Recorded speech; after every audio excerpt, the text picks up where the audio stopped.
శ్యామల అమ్మవారిని బ్రహ్మ పదార్థంగా అభివర్ణిస్తే అందులో అనేకమైన తత్వాలు ఉంటాయి. ఒక మనిషిలో అనేక రకాల గుణాలు ఉన్నట్టు అనమాట.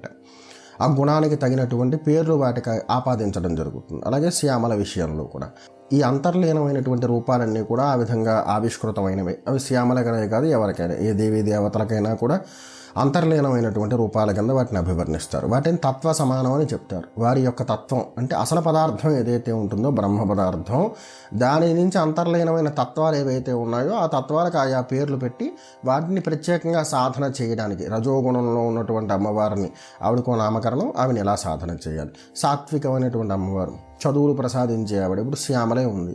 శ్యామల అనే అమ్మవారిని చాలామంది రాజకీయ నాయకులు రాజకీయంలో ఎలక్షన్స్లో గెలవడం కోసం రకరకాల కార్యక్రమాలు కలాపాలు చేస్తూ ఉంటారు.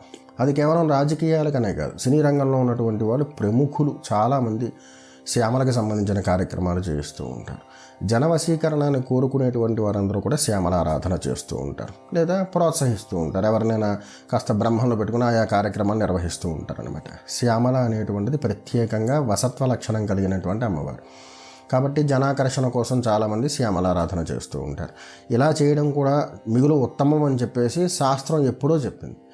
ఈ విషయాల అనుసారంగా ఎవరైతే శ్యామలను పద్ధతి ప్రకారం ఆచరిస్తారో, సాధనా మార్గంలో ఎవరైతే సూచించిన మార్గం మేరకు సాధనా క్రమాన్ని నిర్వహిస్తారో వారందరికీ కూడా శ్యామల యొక్క దివ్య కృపాకటాక్షం చేత వసత్వ సిద్ధి కలుగుతుంది.